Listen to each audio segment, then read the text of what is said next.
नमस्कार विद्यार्थी मित्र आणि मैत्रिणींनो, आजच्या लेक्चरमध्ये आपण पाहणार आहोत वर्गमूळ आणि घनमूळ याच्याशी रिलेटेड कन्सेप्ट. तर चला सुरुवात करूया. आपल्याला बेसिक हे कशासाठी आवश्यकता असते हे पहिले समजून घेऊ. तुम्हाला नंतर प्रश्न सोडवताना लक्षात येईल.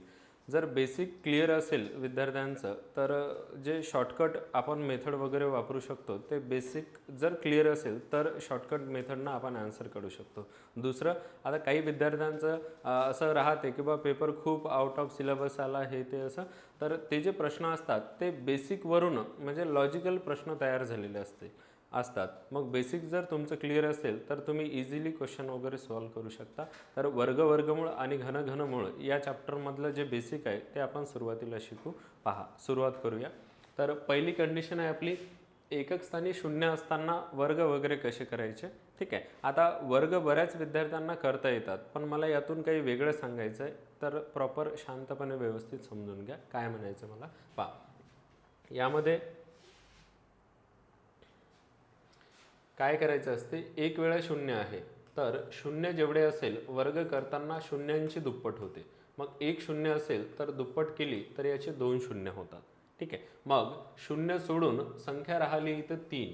मग शून्य सोडून जी काही संख्या राहिली असते त्या संख्येचा आपण वर्ग करतो. मग 3चा वर्ग केला तर इथं होईल 9, म्हणजे 30चा वर्ग होणार 900. त्यानंतर पहा 700. 700 या संख्येमध्ये दोन शून्य आहे. मग दोन शून्य जर म्हटलं तर यांची दुप्पट जर केली तर 4 शून्य होतील. क्लिअर आहे.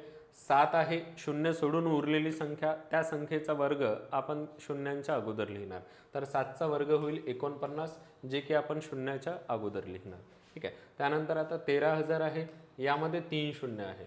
तर 3 शून्यांची जर डबल केली तर हे होतील 6 शून्य. यांची जर दुप्पट केली आपण तर, आणि शून्य सोडून उरला आपल्याकडे 13. 13चा जर वर्ग केला तर हा होईल 169. ठीक आहे. पहा, मग आता आपल्याला समजून काय घ्यायचं असते, कन्सेप्ट समजून घ्या व्यवस्थित. आपण एक शून्य ठेवून वर्ग केला, दोन शून्य ठेवून वर्ग केला, 3 शून्य ठेवून वर्ग केला. ठीक आहे. तर आपल्याला ऑब्झर्वेशन काय मिळालं की ज्यावेळेस आपण एक शून्य ठेवला त्यावेळेस वर्ग झाल्यानंतर 2 शून्य झाले, 2 शून्य ठेवले तर 4 झाले, 3 शून्य ठेवले असताना 6 झाले. अशाच पद्धतीने म्हणजे 4 शून्य असते तर 8 झाले असते, 5 असताना 10 झाले असते. म्हणजेच यामध्ये पहिला कन्सेप्ट येतो का एखादी वर्गसंख्या जर शून्यावाली आहे की नाही हे जर पाहायचं म्हटलं तर त्यामध्ये शून्यांची संख्या 2, 4, 6, 8, 10 अशा पद्धतीनंच असणार. ठीक आहे. मग एखाद्या संख्येमध्ये 1 शून्य, 3 शून्य, 5 शून्य, 7 शून्य असे जर ऑडमध्ये शून्यांची संख्या असेल तर अशी संख्या कधीच वर्गसंख्या होऊ शकत नाही. हा एक पॉईंट आहे. आणि दुसरा पॉईंट कोणता, तर शून्यांची संख्या 2, 4, 6, 8 या पद्धतीनं असली म्हणजेच ती वर्गसंख्याच होते असंही नाही. तर यामध्ये कन्सेप्ट कोणता, का शून्य सोडून बघायचं. जसं इथं 2 शून्य आहे, ठीक आहे, तर शून्य सोडून जे उरलेली संख्या आहे, जसं इथं 9 आहे, ती वर्गसंख्या पाहिजे आपल्याला. ठीक आहे. मग 2 शून्य सोडून उरलेलं इथं 9 आहे, तर 9 ही वर्गसंख्या आहे म्हणून 900 ही वर्गसंख्या होणार. जसं इथं 4 शून्य सोडून 49, तर 49 ही वर्गसंख्या आहे. तर शून्य सोडून जी काही संख्या उरते ती संख्या जर वर्गसंख्या असेल तर ती ओव्हरऑल म्हणजे शून्यांना एकत्र करून ती वर्गसंख्या होते. क्लिअर आहे. जसं इथं 6 शून्य सोडलं तर 169 आहे. ठीक आहे. तर 169 ही वर्गसंख्या आहे म्हणून ती पूर्ण वर्गसंख्या होईल. क्लिअर आहे. आता हे का सांगत आहोत, तर मोठ्या मोठ्या एक्झामला म्हणजे PSI कंबाईनला वगैरे जे काही प्रश्न विचारले तर त्या प्रश्नामध्ये सुद्धा हे लॉजिक यूज झालेलं आहे. पहा कसं, एक उदाहरण सांगतो तुम्हाला. एक प्रश्न होता, आपल्याला त्या प्रश्नामध्ये ओळखायचं होतं का खालीलपैकी वर्गसंख्या कोणती नाही, आणि त्यामध्ये एक ऑप्शन असं दिलं होतं. मग आता बऱ्याच विद्यार्थ्यांनी कसं पुस्तकांमध्ये वगैरे वाचलेलं असते का शून्यांची संख्या ही जोडीनं म्हणजे 2, 4, 2च्या पटीत असेल तर होण्याचे चान्सेस आहे बा. तर इथं शून्यांची संख्या 2 होती, तर पहिला क्रायटेरिया आपला पूर्ण झाला का शून्यांची संख्या 2 म्हटलं तर असू शकते. आता दुसरा क्रायटेरिया काय पाहिजे होता, शून्य सोडून जे उरलेली संख्या आहे ती आपल्याला वर्गसंख्या पाहिजे. मग आता शून्य सोडून इथं उरले 442, तर आपल्याला माहित आहे 20चा वर्ग 400 होतो आणि 21चा वर्ग 441 होते. ठीक आहे, तर 442 हा कुठल्याही संख्येचा वर्ग नाही आहे, म्हणून 442 वर 2 शून्य ही वर्ग संख्या होणार नाही. तर वर्ग संख्या होण्यासाठी कन्सेप्ट तुम्हाला समजले असेल. शून्याच्या बाबतीत जर विचार केला तर शून्यांची संख्या 2 4 6 8 या प्रमाणे पाहिजे, पहिला कन्सेप्ट. दुसरा कन्सेप्ट, शून्यांची संख्या 2 4 6 8 अशा पद्धतीने असताना शून्य सोडून जे उरलेली संख्या आहे, उर्वरित संख्या ती स्वतः वर्ग संख्या पाहिजे, तरच ती पूर्ण वर्ग संख्या होऊ शकते. हा पहिला कन्सेप्ट आहे. इथपर्यंत क्लिअर आहे? ओके. आता 5चं बघू. पहा, आता एकक स्थानी 5 असताना आपण वर्ग कसा करत असतो? 5 आहे तर याचा वर्ग होईल 25. मग 5 सोडून इथं 3 उरलं तर 5 सोडून जे काही उरलेली संख्या आहे त्याला आपण त्याच्या पुढच्या संख्येनं गुणतो. ठीक आहे, म्हणजे 3ला 4नं गुणलं तर इथं होईल 12. तर हे होईल 1225 हा 35चा वर्ग. त्यानंतर एकक स्थानी 5 म्हटलं, 5चा वर्ग करायचा, हा होईल 25. उरलं 7, 7ला आपण 8नं गुणणार, इथं होईल 56. ठीक आहे, हे आता बऱ्याच विद्यार्थ्यांना माहीत असेल, पण मला याच्यामध्ये लॉजिक सांगायचं आहे तुम्हाला, जसं मी वर्ग संख्या ओळखण्याची सांगितली त्या पद्धतीने. 5चा वर्ग 25, 12 आहे, 12ला पुढच्या संख्येनं म्हणजे 13नं गुणणार, 12 13 156 होईल. क्लिअर आहे? म्हणजे 15,625 अशा पद्धतीनं. ठीक आहे, पहा आता माझ्या बोलण्याकडे लक्षात घ्या. वर्ग संख्या, ठीक आहे, आता बऱ्याच विद्यार्थ्यांनी असं वाचलेलं असते पुस्तकांमध्ये किंवा वर्गसंख्येच्या एकक स्थानी नेहमी 0 1 4 5 6 आणि 9 हेच अंक असतात बा. ठीक आहे, मग एकक स्थानी 5 असला तर विद्यार्थ्यांना बऱ्याच जणांना असं वाटते की ही वर्गसंख्या होण्याचे चान्सेस आहे बा. मग एकक स्थानी 5 असताना वर्गसंख्या प्रॉपर आहे का नाही हे ओळखण्यासाठी आपल्याला ह्या 2-3 गोष्टी महत्त्वाच्या आहे. पहा कोणत्या, लक्षात घ्या. वर्गसंख्येमध्ये एकक स्थानी 5 जर असेल तर त्याला जोडून 2 हा कंपल्सरी पाहिजे. ठीक आहे, म्हणजे वर्गसंख्या होण्यासाठी शेवटी 25 हे कंपल्सरी पाहिजे. हा पहिला मुद्दा. आणि दुसरा मुद्दा कसा, 25 सोडून जी संख्या उरली, जसं इथं 12 उरलं तर हे 2 क्रमवार संख्याचा गुणाकार आहे, म्हणजे 3 आणि 4चा. ठीक आहे, इथं उरलं 56 तर 56 हे 7 आणि 8 या 2 क्रमवार संख्यांचा गुणाकार आहे. परत 156 म्हटलं तर हे 12 आणि 13 या 2 क्रमवार संख्यांचा गुणाकार आहे. ठीक आहे, म्हणजे मला काय सांगायचं आहे तुम्हाला थोडंसं क्लिअर होत असेल तर 25 सोडून जी काही संख्या शिल्लक राहते ती संख्या 2 क्रमवार संख्यांचा गुणाकार पाहिजे, तरच ती पूर्ण वर्गसंख्या होऊ शकते. क्लिअर आहे? पहा, आता PSIला प्रश्न विचारला होता कसा, पहा लक्षात घ्या. फॉर एक्झाम्पल तुम्हाला एक उदाहरण सांगतो. जसं 3025 आहे पहिला ऑप्शन, दुसरा आहे 4225. ठीक आहे, तिसरं ऑप्शन आहे 225 आणि चौथं ऑप्शन आहे 1825. एक उदाहरण सांगतो तुम्हाला क्लिअर करण्यासाठी समजून. पहा, आता चारही संख्येमध्ये शेवटी 25 होतं. ठीक आहे, आता 25चा प्रश्न मिटला, चारही ठिकाणी 25 आहे. मग आता अट दुसरी काय का 25 सोडून जी काही संख्या उरली ते 2 क्रमवार संख्यांचा गुणाकार पाहिजे.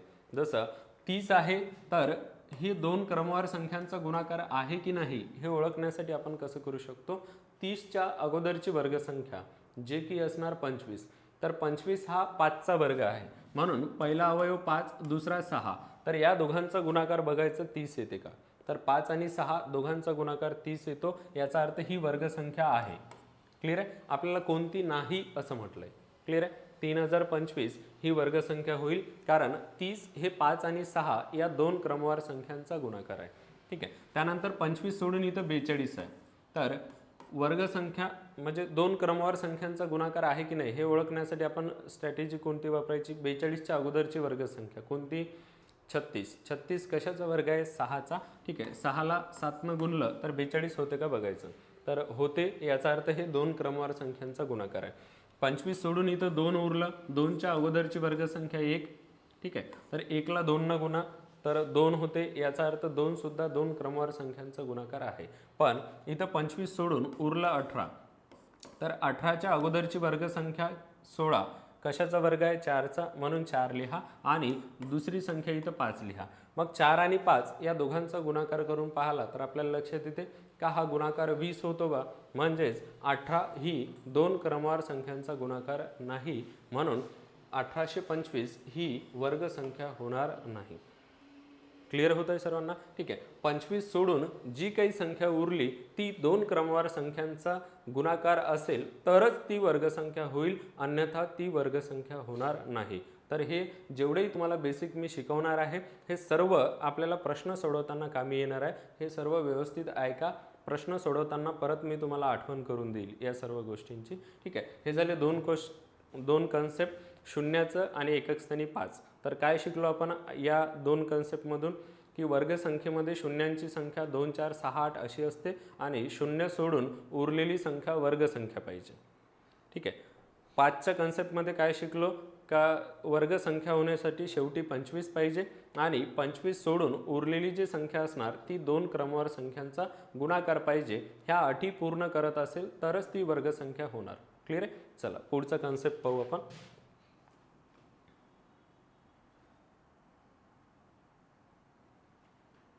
चलो पुढचा कन्सेप्ट आता एकची सिरीज वगैरे एखाद्या 1-2 वेळेस प्रश्न विचारला होता, खूप जास्त वेळेस नाही विचारत, पण एक माहिती पाहिजे. तर एकची सिरीज असताना वर्ग वगैरे कसं करणार? तर आपण याच्यामध्ये काय करायचं असते, सिम्पली एक हा किती वेळा आला काउंट करायचं. जसं इथं 111चा वर्ग म्हटलं तर एक हा 3 वेळा आला, म्हणून काय करायचं मध्यभागी सेंटरला 3 लिहून टाकायचं. ठीक आहे. आणि 3च्या दोन्ही बाजूला उतरत्या क्रमाने 1 पर्यंत लिहायचं. जसं इकडे उतरत्या क्रमाने 1 पर्यंत म्हटलं तर 3 नंतर 2 1 असं होईल आणि इकडे उतरत्या क्रमाने 1 पर्यंत म्हटलं तर 2 1 असं होईल. मग 111चा वर्ग म्हटलं तर हा होईल 12321. ठीक आहे. दुसरं पाहू आपण. एक हा 4 वेळा आहे म्हणून मध्यभागी 4 लिहा, दोन्हीकडे उतरत्या क्रमाने 1 पर्यंत लिहा. ठीक आहे. शून्यापर्यंत लिहायचं नाही. ठीक आहे. काळजीपूर्वक ऐकायचं. बारीक बारीक गोष्टीमध्ये पेपरमध्ये असताना कन्फ्युजन होते, तिथं आपण शेजाऱ्याला विचारू शकत नाही. आपले कन्सेप्ट स्वतःचे ओन क्लिअर पाहिजे. ठीक आहे. तरच आपण तो क्वेश्चन कॉन्फिडन्सनं सोडवू शकतो. क्लिअर आहे? पहा, एक हा 4 वेळा होता तर मध्यभागी 4 ठेवा आणि दोन्ही साईडला उतरत्या क्रमानं जसं कमी कमी होत होत 1 पर्यंत, इकडं कमी कमी होतपर्यंत 1 होत 1 पर्यंत, अशा पद्धतीने. जसं इथे एक हा 5 वेळा आहे तर सांगा कसं करायला पाहिजे. तर एक हा 5 वेळा आहे म्हणून मध्यभागी किती 5, या साईडला उतरत्या क्रमाने 1 पर्यंत 4 3 2 1 आणि इकडे सुद्धा 4 3 2 1 अशा पद्धतीनं हा होईल याचा वर्ग. क्लिअर आहे? तर हे झाली एकची सिरीज. खूप सोपं आहे, सर्वांना समजलंच असेल. ठीक आहे. चला समोरचा कन्सेप्ट. आता आपण जे पुस्तकात वगैरे डायरेक्टली वाचतो का हे असे असे नियम आहे बा, तर ते नियम बेसिक गोष्टींवरून तयार झालेले असतात. तर ते जर एकदा बेसिकपासून चांगलं जर मन लावून शिकलं तर जास्त काळ लक्षात राहते आपल्याला. पहा, तुम्ही बऱ्याचशा पुस्तकांमध्ये वगैरे किंवा तुम्ही जिथं कुठं शिकत असाल त्या शिक्षकांनी वगैरे तुम्हाला सांगितलं असेल का एखाद्या संख्येमध्ये एकक स्थानी 1 नाव असेल तर वर्ग केल्यावर एकक स्थानी 1 येते बा, असं वगैरे. तर हे ऑब्झर्वेशन कुठून मिळालं? ठीक आहे. पहा, याचा सोर्स काय आहे. तर आपण ऑब्झर्वेशन केलं, जसं 11 ते 20 पर्यंत संख्या लिहिल्या आणि त्यांचे वर्ग. ठीक आहे. याच्यामध्ये आपल्याला ऑब्झर्वेशन काय मिळते पहा, संख्येमध्ये जसं 11 ही संख्या आहे तर या संख्येमध्ये एकक स्थानी 1 आहे तर वर्ग केल्यावर एकक स्थानी 1 येते. परत एकक स्थानी कुठं 1 आहे हे जर पाहिलं तर आपल्याला लक्षात येते काय 121 आणि 361 या दोन संख्येमध्ये एकक स्थानी वर्गामध्ये आपल्याला 1 दिसत आहे. ठीक आहे. मग एकक स्थानी 1 ठेवला तर वर्ग केल्यावर 1 होईल आणि एकक स्थानी 9 ठेवले तर वर्ग केल्यावर 1 येते. म्हणजे यावरून आपल्याला कन्सेप्ट काय समजते का एखाद्या संख्येच्या एकक स्थानी 1 असेल किंवा 9 असेल तर अशा संख्यांचे वर्ग केले तर वर्गामध्ये एकक स्थानी किती येते 1 येते. म्हणजे संख्येमध्ये 1 किंवा 9, 1 आणि 9 या दोनपैकी कोणताही अंक असेल तर वर्ग केल्यावर किती येते 1 येते. क्लिअर आहे? दुसरा कन्सेप्ट पहा. आता एकक स्थानी 4 कुठे येते पहा, इथं 4 येत आहे एकक स्थानी आणि इथं 4 येत आहे. ठीक आहे. पहा, मग वर्गामध्ये एकक स्थानी 4 कुठे येते, संख्येमध्ये एकक स्थानी 2 असेल आणि संख्येमध्ये एकक स्थानी 8 असेल तर अशा वेळेस एकक स्थानी वर्ग केल्यावर किती येते 4 येते. मग संख्येमध्ये 2 किंवा 8 असेल तर वर्ग केल्यावर किती येतो 4 येतो. त्यानंतर पहा, वर्गामध्ये एकक स्थानी 9 कधी येईल. ठीक आहे. तर ज्यावेळेस पहा 169 मध्ये एकक स्थानी 9 आहे आणि 289 मध्ये एकक स्थानी 9 आहे. हा 9 एकक स्थानी कधी येतो, ज्यावेळेस संख्येमध्ये एकक स्थानी 3 असेल आणि संख्येमध्ये एकक स्थानी 7 असेल. अशा संख्यांचा ज्यावेळेस आपण वर्ग करतो त्याच वेळेस वर्ग केल्यावर एकक स्थानी 9 येते. म्हणजे वर्गाच्या ठिकाणी 9 येण्यासाठी एकक स्थानी संख्येमध्ये एकक स्थानी काय असले पाहिजे 3 7. म्हणजे एखाद्या संख्येच्या एकक स्थानी 3 किंवा 7 असेल तरच वर्ग केल्यावर किती येते 9 येते. त्यानंतर 6 कधी येतो. आता 196 मध्ये 6 आहे आणि 256 या वर्ग संख्येमध्ये 6 आहे. हा कधी येतो ज्यावेळेस संख्येमध्ये 4 असेल किंवा 6 असेल. ठीक आहे, तर 4 किंवा 6 असेल तर अशा वेळेस वर्ग संख्येत किती येतो 6. त्यानंतर संख्येमध्ये 5 असेल एकक स्थानी तर वर्ग केल्यावर सुद्धा 5 येते. हे कसं होते हे तुम्हाला सांगितलं मी मागचे आपले कन्सेप्ट 5 आणि 0चे. ठीक आहे, त्यानंतर संख्येत एकक स्थानी 0 असेल तर वर्ग केल्यावर एकक स्थानी 0च राहते. 5चं 5च राहते, 0चं 0 राहते. बाकी 4 ठिकाणी बदलते. 1 9 असेल तर वर्ग केल्यावर 1 येते. 2 8 असेल तर वर्ग केल्यावर 4 येते. 3 7 असेल तर वर्ग केल्यावर 9 येते आणि 4 आणि 6 असेल तर वर्ग केल्यावर 6 येते. क्लिअर आहे. तर एवढं. आता हे सर्व ऑब्झर्वेशन आता मला काय सांगायचं आहे, प्रॉपर शांतपणे काळजीपूर्वक ऐका. आपण एकक स्थानी 1 असणारी संख्या, 2 असणारी संख्या, 3 असणारी संख्या, 4 असणारी असं 0 पर्यंत एकक स्थानी ठेवून पाहिलं आणि प्रत्येकच संख्येचे मी वर्ग केले. हे वर्ग केल्यानंतर मला असं लक्षात आलं का जे मी वर्ग केले त्या वर्गांमध्ये एकक स्थानी मला एवढे अंक भेटले. म्हणजे याला जर सिक्वेन्सनं लिहितो म्हटलं तर लक्षात येईल का 0 भेटला मला, त्यानंतर 1 मिळाला, त्यानंतर 4 मिळाले, त्यानंतर 5 मिळाले, त्यानंतर 6 मिळाले, त्यानंतर 9 मिळाले. तर याच्यावरून मग कन्सेप्ट आलेला आहे. बरेच जण तुम्हाला आता मी जसं की म्हटलं जिथं तुम्ही शिकत असाल त्या सरांनी तुम्हाला सांगितलंच असेल का वर्ग संख्येच्या एकक स्थानी नेहमी 0 1 4 5 6 आणि 9 हेच अंक असतात. ठीक आहे, आता हे अंक असतात याचा अर्थ कोणते अंक नसतात मग 2 3 7 आणि 8. ठीक आहे, तर वर्ग संख्येच्या एकक स्थानी 2 3 7 आणि 8 हे अंक कधीच नसतात. क्लिअर आहे. आता हा जो डाटा आहे एवढे जे आपण चार्ट पाहला, ठीक आहे, हा चार्ट तुम्हाला इझिली म्हणजे सोप्या पद्धतीनं वर्गमूळ काढण्यासाठी कामात येते. ठीक आहे, त्यानंतर काही क्वेश्चन असतात, तुम्हाला क्वेश्चनवरून मी आठवण परत करून देईल का आपण हे मागे पाहिलं होतं. ठीक आहे, ते क्वेश्चन तोंडी सोडवण्यासाठी म्हणजे पेन हातात न घेता पाहिल्याबरोबर सांगू शकता की याचा आन्सर हे येईल, त्याचा आन्सर ते येईल. ठीक आहे, असं वगैरे. तर त्याच्यासाठी हे बेसिक डाटा आवश्यक आहे. ठीक आहे, तर याच्यावरून आपल्याला काय समजलं की एकक स्थानी संख्येमध्ये एकक स्थानी 1 9 असेल तर वर्ग केल्यावर 1 राहते, 2 8 असेल तर 4 होते, 3 7 असेल तर 9 होते, 4 6 असेल तर 6 होते, 5चं 5 राहते, 0चं 0 राहते. त्यानंतर वर्ग संख्येच्या एकक स्थानी 0 1 4 5 6 आणि 9 हेच अंक असतात. ठीक आहे, म्हणजे कोणते अंक नसतात 2 3 7 8 हे अंक वर्ग संख्येच्या एकक स्थानी कधीच नसतात. एवढं आपल्याला याच्यावरून अभ्यास करायचा आहे आणि हे पूर्ण लक्षात ठेवून तुम्हाला वर्गमूळ काढताना वगैरे कामी येते. मी वर्गमूळाचे काही क्वेश्चन आजच्याच लेक्चरमध्ये घेणार आहे, त्यावेळेस तुम्हाला ते कामी पडेल. क्लिअर आहे. चला पुढचं पाहू आपण.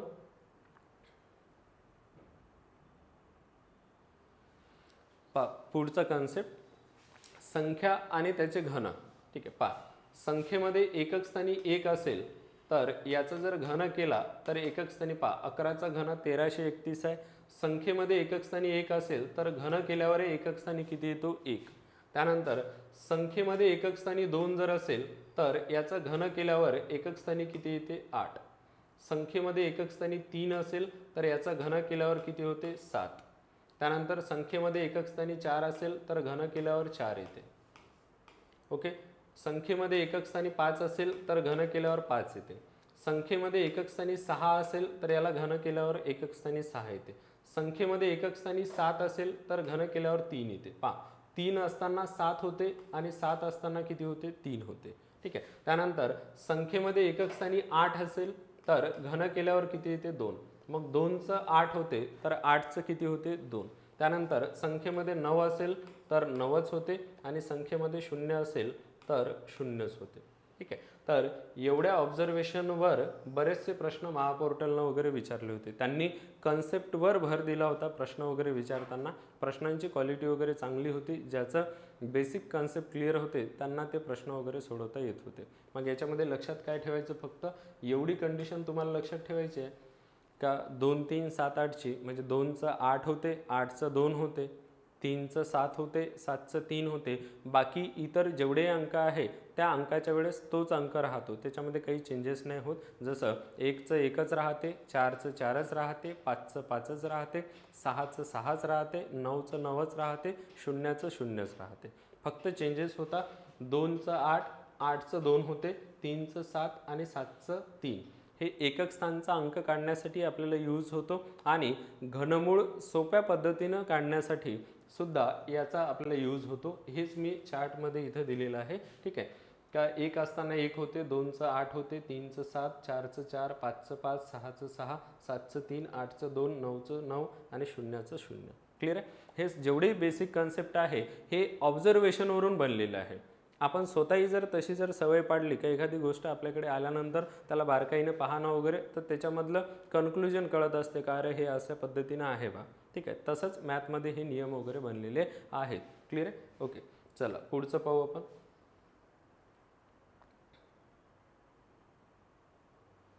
लॉजिकल प्रश्न सोडवण्यासाठी पॉईंटमधले म्हणा किंवा लॉजिकल इतर काही प्रश्न सोडवण्यासाठी हे नियम महत्त्वाचे आहे. पहा लक्षात घ्या कसं. याच्यामध्ये हे पॉईंट महत्त्वाचे. वर्ग करताना दशांश नंतरील अंकांची संख्या दुप्पट होते. पहा काय करताना, वर्ग करताना. ठीक आहे, वर्ग करताना काय होतं असते, दुप्पट. हा एक कन्सेप्ट. हे काय आहे तुम्हाला डिटेल सांगतो. या उलट वर्गमूळ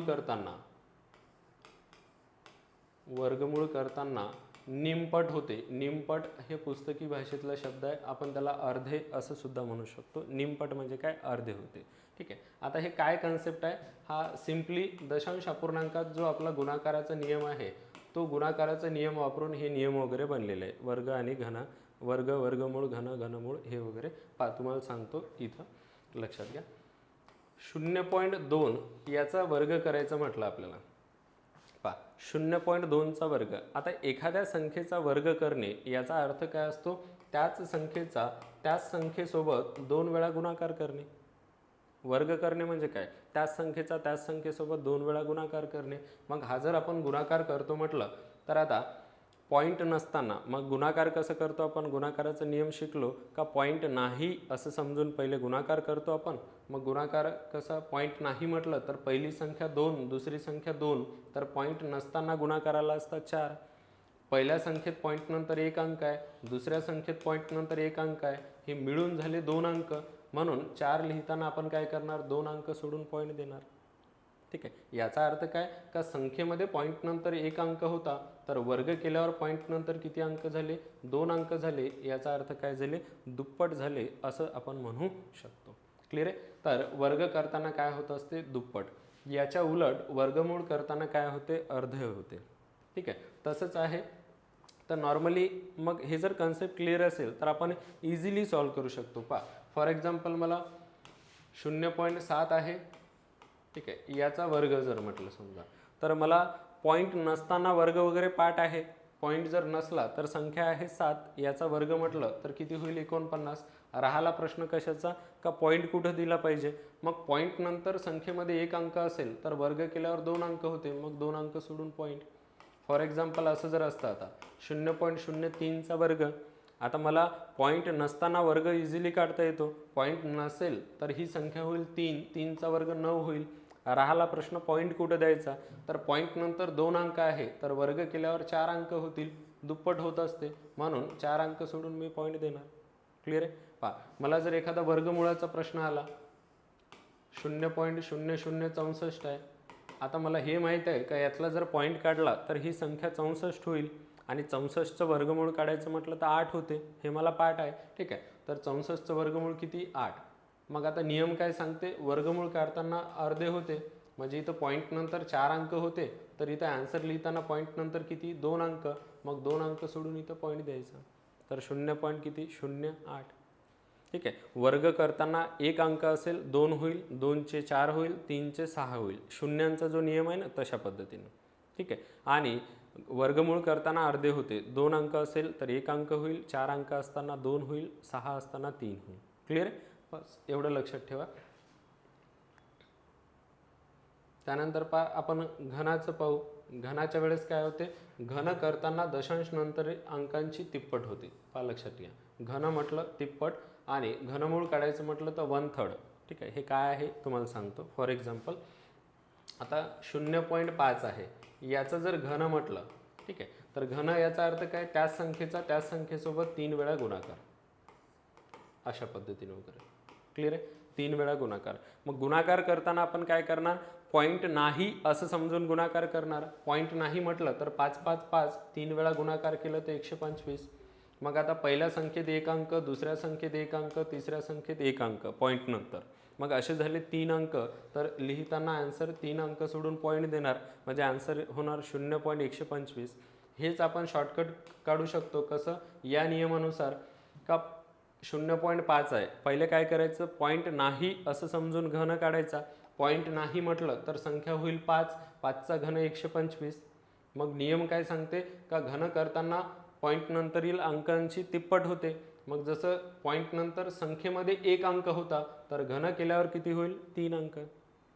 संख्येमध्ये जर 2 अंक असते, फॉर एक्झाम्पल इथं असतं 0.12, याचा घन करायचा असता, तर आता मला हे माहीत आहे का पॉईंट नसताना संख्या 12 होते आणि 12चा घन होतो 1728. क्लिअर आहे. मग आता पॉईंट नंतर 2 अंक असेल तर त्याची तिप्पट होणार, तर 2ची तिप्पट किती होईल, 6. ठीक आहे, मग 6 अंक सोडून इथं पॉईंट येईल, तर याचा घन अशा पद्धतीने होईल. लक्षात येत आहे सर्वांना. ठीक आहे, तर घन करताना तिप्पट होते हे लक्षात ठेवा. म्हणजे संख्येमध्ये 1 अंक असेल तर घन केल्यावर 3 अंक, संख्येत 2 अंक असेल तर 6, 3 असेल तर 9, अशा पद्धतीने. ठीक आहे, आणि या उलट जर आपल्याला घनमूळ काढायचं म्हटलं, घनमूळ जर काढायचं म्हटलं, फॉर एक्झाम्पल एखादी संख्या आहे समजा, घनमूळ 0.002744, ही एक संख्या आहे समजा. ठीक आहे, तर याचं घनमूळ म्हटलं तर इथे किती आहे, 6 अंक आहे, तर याची 1/3 होते. 1/3 याचा अर्थ असते 3 पैकी 1, म्हणजे 3 असताना 1. मग 3 असताना 1 म्हटलं तर 6 असताना 2, म्हणजे 3 पैकी 1, 6 पैकी 2, 9 पैकी 3, अशा पद्धतीनं उलट होते घनमूळ काढताना, हे लक्षात ठेवा. म्हणजे जसं घन करताना 1चे 3 झाले, तर घनमूळ करताना 3चे 1, घन करताना 2चे 6 झाले, तर घनमूळ करताना 6चे 2, अशा पद्धतीने वगैरे होणार. मग इथं 6 अंक आहे. ठीक आहे, पहा पहिले तर काय करायचं, पॉईंट नाही असं समजून घनमूळ, तर पॉईंट नाही म्हटलं तर संख्या होईल 2744 आणि हा घन आहे 14चा. ठीक आहे, तर याचं घनमूळ 14 हे पहिले लिहून टाकलं. आता राहिला प्रश्न पॉईंटचा, तर इथं 6 अंक आहे, तर 3 असते तर 1 झाला असता, तर 6 आहे तर 2 होईल, तर 2 अंक सोडून पॉईंट घेणार. याचा अर्थ आन्सर काय येणार, 0.14. तर एकदा जर बेसिक कन्सेप्ट क्लिअर झाले तर पॉईंटचा काही विषय नाही. ठीक आहे, इझिली सॉल्व्ह करू शकतो आपण. पहा फॉर एक्झाम्पल असं जर असतं का 3.375, याचा आपल्याला घनमूळ काढायचं आहे. ठीक आहे, तर आता इथून आपल्याला क्लिअर होईल, पॉईंट नंतर 3 अंक आहे, याचं जे आन्सर येणार त्याच्यामध्ये पॉईंट नंतर 1 अंक असेल. मग आता पॉईंट काढला तर संख्या मिळेल 3375. हा 15चा घन आहे, म्हणजे पॉईंट नसताना याचा आन्सर आला असतं 15. मग पॉईंट नंतर 3 अंक आहे, तर घनमूळ काढताना 1 अंक सोडून पॉईंट, किंवा पॉईंट नंतर 1 अंक, म्हणजे याचं घनमूळ किती येईल, 1.5, अशा पद्धतीनं. ठीक आहे, तर तुम्ही असं लक्षात ठेवा, वर्ग म्हटलं तर दुप्पट होते आणि वर्गमूळ म्हटलं तर निमपट होते. घन म्हटलं तर तिप्पट होते आणि घनमूळ म्हटलं तर 1/3 होते. एवढं जर लक्षात ठेवलं तर क्वेश्चन कसे सोडवायचे हे मी क्वेश्चनमध्ये तुम्हाला आणखी डिटेलमध्ये सांगतो. सध्यासाठी एवढं लक्षात असू द्या. ओके, चला पुढचं पाहू आपण. एखाद्या संख्येचा घात 1/2 ला आपण अंडररूट ए, ठीक आहे, म्हणजे अंडररूटमध्ये ती संख्या असं वगैरे म्हणू शकतो. ठीक आहे, तर याच्या मागचं रिझन काय, पहा लक्षात घ्या. इथं घातांकाचा एक नियम लागतो, जो की पुढचा चॅप्टर आहे आपला, त्या चॅप्टरमध्ये तुम्हाला डिटेलमध्ये सांगतो. पहा नियम कसा लागतो घातांकाचा, हा नियम आहे घातांकाचा, x आणि इथं n असेल तर इथं जे पॉवर आहे हे काहीच नाही, याला म्हणत असतो आपण 1. ठीक आहे, मग आता लिहिण्याची पद्धत कशी असते पहा. इथला जो आतमधला अक्षर असणार किंवा जो काही आकडा असणार तो होतो आपला पाया. ठीक आहे, जसं पाया झाला x, आतमधलं जे अक्षर असणार. ठीक आहे, याचा घात काहीच नाही, म्हणजे किती, 1, हा 1 लिहिला. त्यानंतर इथं n व मूळ काढायचं आहे म्हणून याच्या छेदामध्ये जाते n अशा पद्धतीने. ठीक आहे, मग तोच नियम पहा इथं वर्गमुळात a आहे. ठीक आहे, पहा इथं आपल्याला असं आहे वर्गमुळात a आहे. ठीक आहे, तर याला जर घातांकामध्ये लिहायचं म्हटलं तर a चा घात इथं काहीच नाही म्हणजे किती असणार 1. पहा तर वर्गमुळात जे काही अक्षर असणार ते होईल आपला पाया पहिले. इथं घात काहीच नाही म्हणजे 1 असणार आणि वर्गमूळ काढणे याचा अर्थ इथं दुसरं मूळ हा होतो म्हणून याच्या छेदामध्ये 2. तर म्हणून वर्गमुळात a असेल तर त्याला आपण एक वर्गमुळात एखादी संख्या असेल तर त्याला घातांकामध्ये कन्वर्ट केलं तर घात 1/2 होते आणि तेच घनमूळ जर असेल तर असं जर असेल तर याला a टू द पॉवर 1/3 अशा पद्धतीने आपण लिहू शकतो. क्लिअर आहे, कारण इथं घात काहीच नाही म्हणजे 1 असणार आणि तो वर लिहायचा असतो आणि इथे जेवढं मूळ असेल तेवढं याच्या छेदामध्ये 3. क्लिअर आहे, हे नियम झाले. त्यानंतर पहा वर्गमुळामध्ये आणखी काय बेसिक डाटा पाहिजे तर याला म्हणतो आपण कंबाईन जर असेल. ठीक आहे, एकाच वर्गमुळात 2 संख्या एकत्र गुणाकारात आहे. कंबाईन असेल याला म्हणतो आपण आपल्या भाषेत हे कंबाईन आहे. तर कंबाईन असेल तर त्याला सेपरेट करू शकतो. ठीक आहे, पहा कंबाईन असेल तर सेपरेट करू शकतो आणि सेपरेट असेल तर त्याला कंबाईन करू शकतो. ठीक आहे, आता हा जो नियम आहे हा कुठल्या ठिकाणी कामी येतो पहा. एक आपल्याला प्रश्न विचारलेला होता तो प्रश्नही घेणार आहे आपण. वर्गमुळात 30 गुणाकारात वर्गमुळात 21. ठीक आहे, मग आता हा प्रश्न सोडवण्यासाठी विद्यार्थ्याला हा नियम माहीतच पाहिजे तरच तो क्वेश्चन आपण अटेम्प्ट करू शकतो किंवा इझिली सॉल्व्ह करू शकतो. ठीक आहे, पहा कसं आता 30चं डायरेक्टली आपण वर्गमूळ काढू शकत नाही. 30 ही वर्गसंख्या नाही आहे. परत 120 ही सुद्धा वर्गसंख्या नाही आहे, त्याचंही आपण वर्गमूळ काढू शकत नाही. मग याला सॉल्व्ह कसं करायचं तर हा पॅटर्न आहे हा वाला सेपरेटवाला.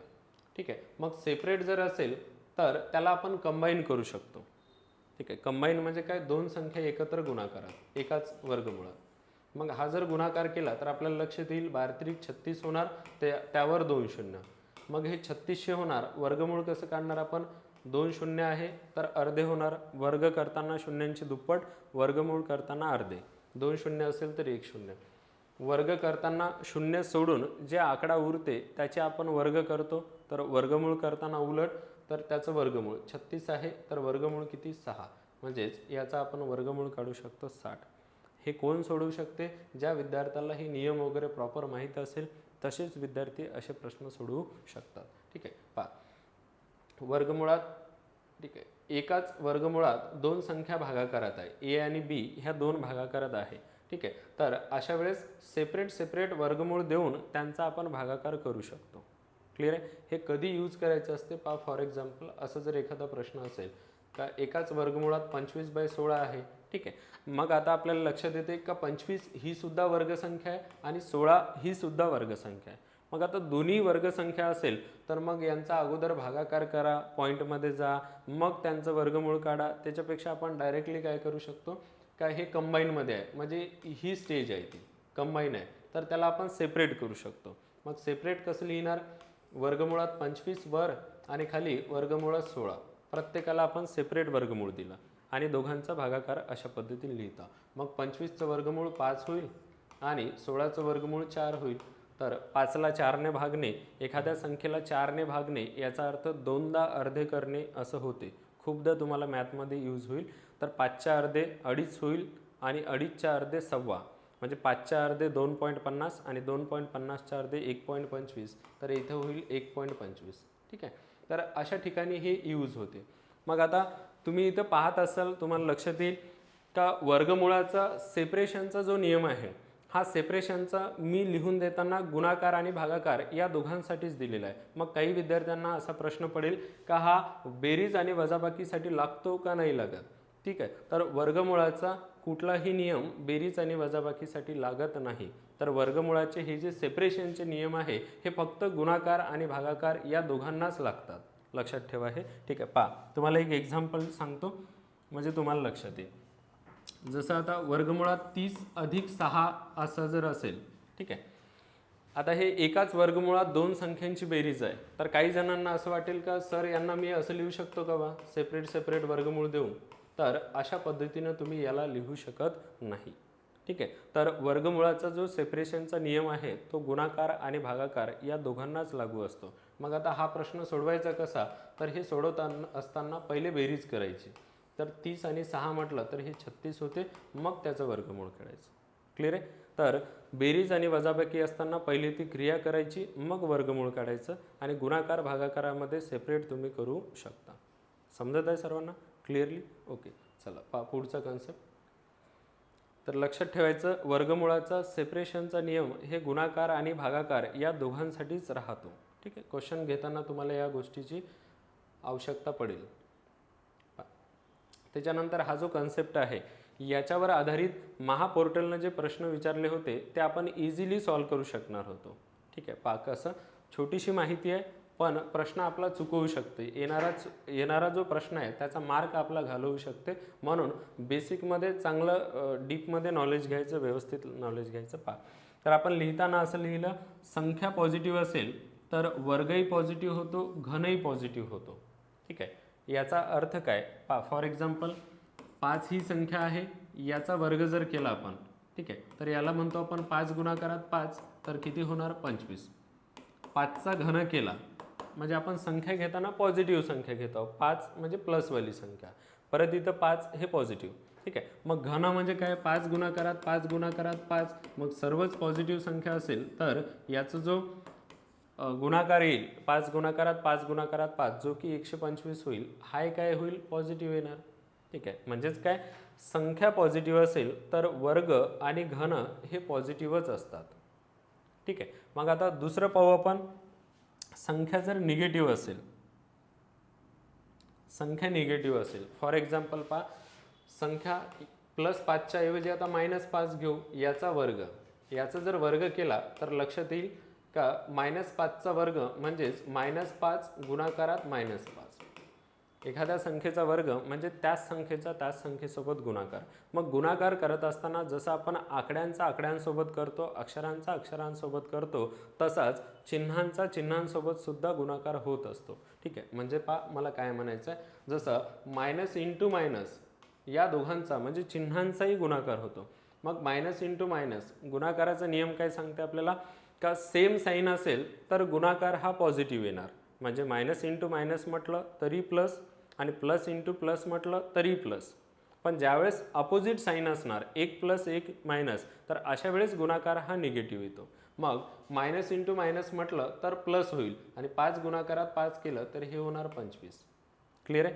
म्हणजे याचा अर्थ काय, का संख्या मायनसमध्ये होती तर याचा वर्ग जो आला हा कसा आला, पॉझिटिव्ह आला, प्लसमध्ये. म्हणून म्हटलं आपण संख्या निगेटिव्ह असेल तरीही वर्ग कसा येतो, पॉझिटिव्ह.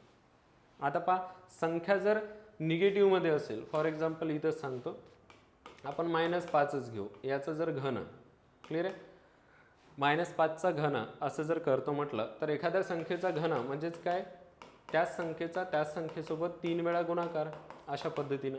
मग गुणाकार करत असताना आकड्यांसोबत जसा होतो तसा चिन्हांसोबत सुद्धा होतो. मग गुणाकार कसा होईल, मायनस इंटू मायनस हे होईल प्लस. क्लिअर आहे. मायनस इंटू मायनस प्लस, आणि हे जे प्लस झालं तर प्लस इंटू मायनस केलं तर हे होईल मायनस. 3 वेळा गुणाकार जर म्हटलं तर मायनस इंटू मायनस पहिले प्लस होईल आणि प्लस इंटू मायनस केलं तर मायनस होईल. याचा अर्थ चिन्ह येईल मायनस.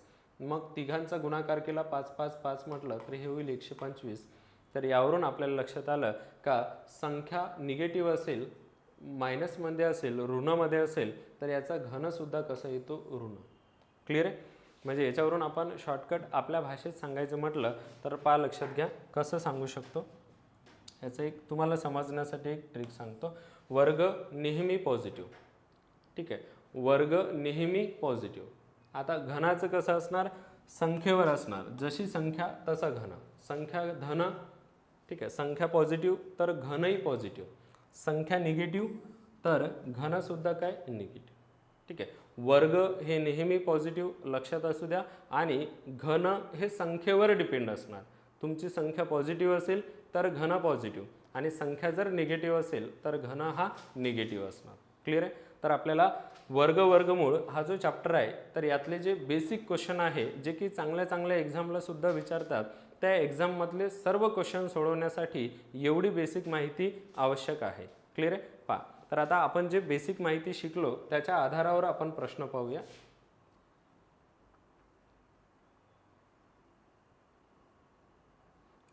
आपण जे बेसिक माहिती शिकलो त्याच्या आधारावर इझिली आपण क्वेश्चन सॉल्व करू शकतो. पहा कसं म्हटलं, खालीलपैकी कशाच्या एकक स्थानचा अंक 1 असेल. ठीक आहे, मग आता आपण पाहिलं वर्ग करताना आपण नियम कोणता पाहिला, याच्यासाठी काय लागेल, एकक स्थानी 1 किंवा 9 असेल तर किती होते, 1 होते. 2 8 असेल तर वर्ग केल्यावर 4 होते. 3 7 असेल तर वर्ग केल्यावर 9 होते. 4 6 असेल तर 6 होते. त्यानंतर 5 असेल तर 5 आणि 0 असेल तर 0. हे जे मी तुम्हाला शिकवलं ते इथे लागते. आता आपल्याला म्हटलं खालीलपैकी कशाच्या एकक स्थानचा अंक 1 असेल. ठीक आहे, पहा तोंडी आपण सोडवू शकतो. एखाद्या संख्येच्या एकक स्थानी 3 असेल तर वर्ग केल्यावर एकक स्थानी किती होते, 9. ठीक आहे, पहा 3 जर असेल संख्येमध्ये तर वर्ग केल्यावर किती होईल, 9. आपल्याला म्हटलं 1 तर नाही होणार. 7 जर असेल तरी 9 होते, हे नाही होणार. आपल्याला एकक स्थानी 1 अंक पाहिजे. 2 असेल एकक स्थानी संख्येमध्ये तर वर्ग केल्यावर 4 होते. ठीक आहे, तर आपल्याला 1 पाहिजे, हाही नाही होणार. म्हणजे आन्सर असणार ऑप्शन नंबर 4.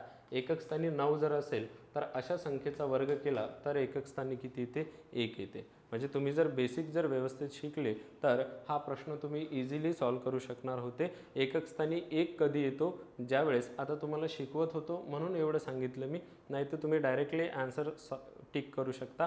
का एकक स्थानी 1 कधी येतो, वर्ग करताना, ज्यावेळेस संख्येमध्ये एकक स्थानी 1 किंवा 9 असेल. तर चौथ्या पर्यायामध्ये एकक स्थानी 9 होतं, तर अशा संख्येचा वर्ग केला तरच एकक स्थानी 1 येते. क्लिअर आहे? त्यानंतर पहा, 38च्या घनामधील एकक स्थानावरील अंक कोणता. आता संख्या आहे 38, म्हणजे यामध्ये एकक स्थानी किती आहे, 8. तर एखाद्या संख्येच्या एकक स्थानी 8 असेल तर त्याचा घन जर केला तर एकक स्थानी किती येतो, 2 येतो. तर आपण शिकलो 2 असेल तर 8 होते, 8 असेल तर 2, 3चं 7 होते, 7चं 3. याच्या व्यतिरिक्त अंक असेल तर सेम ॲज इट इज अंक असतो. ठीक आहे, मग संख्येमध्ये 8 असेल तर याचा घन केला तर एकक स्थानी किती येते, 2. तर आन्सर असणार ऑप्शन नंबर 1, ज्याचं ऑप्शन होतं 2. ओके, 833. आता एकक स्थानी 3 आहे तर घन केल्यावर एकक स्थानी किती असणार, 7. तर बेसिक जर क्लिअर असेल तर आपण डायरेक्टली आन्सर टिक करू शकतो. चौथं पहा, खालीलपैकी कोणती एक संख्या पूर्ण वर्ग नाही. याला वाचताना प्रॉपर वाचायचं. पूर्ण वर्ग आहे असं म्हणत आहे का पूर्ण वर्ग नाही असं म्हणत आहे. तर आपल्याला इथं विचारलं कोणती संख्या पूर्ण वर्ग नाही म्हणते. क्लिअर आहे? तर नाही म्हटलं तर पहा, आपण शिकलो का एखाद्या संख्येच्या एकक स्थानी 2 3 7 8 हे अंक असतील तर ही वर्गसंख्या होऊ शकत नाही. मग आता चौथं जे ऑप्शन आहे त्याच्यामध्ये एकक स्थानी 2 आहे. ठीक आहे, मग एकक स्थानी 2 असेल तर ही वर्गसंख्या होऊ शकत नाही.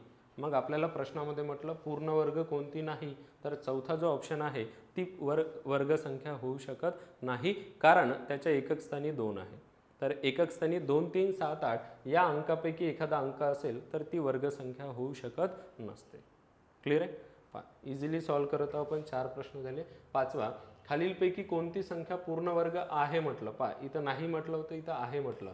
ओके, तर वर्गसंख्या एकक स्थानी 2 असेल तर होणार नाही, एकक स्थानी 8 असेल तर होणार नाही, एकक स्थानी 3 असेल तर होणार नाही. 3 ऑप्शन कॅन्सल झाले. म्हणजे ते तुमची मदत करत आहे, फक्त तुम्हाला थोडंसं बेसिक माहिती पाहिजे.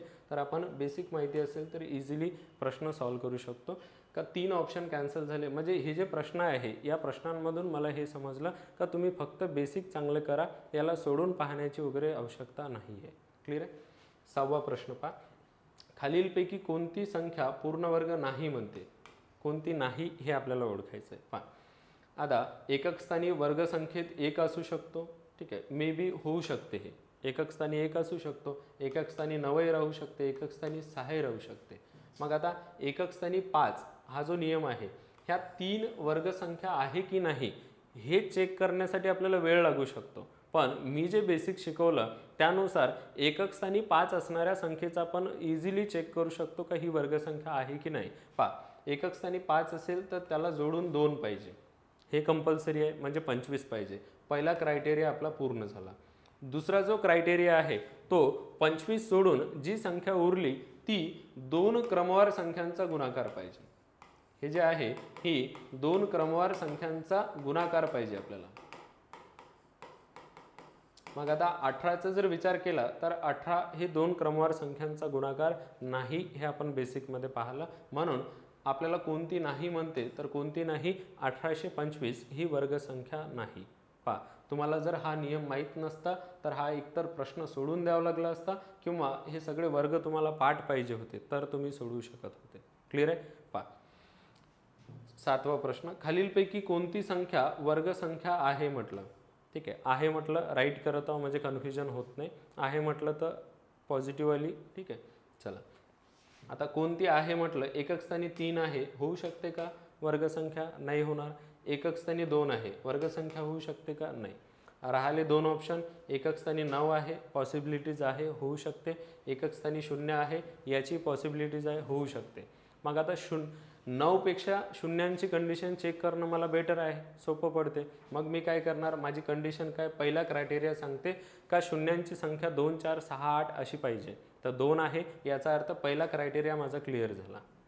दुसरा क्रायटेरिया काय पाहिजे मला, का शून्य सोडून जे संख्या उरली ती मला वर्गसंख्या पाहिजे.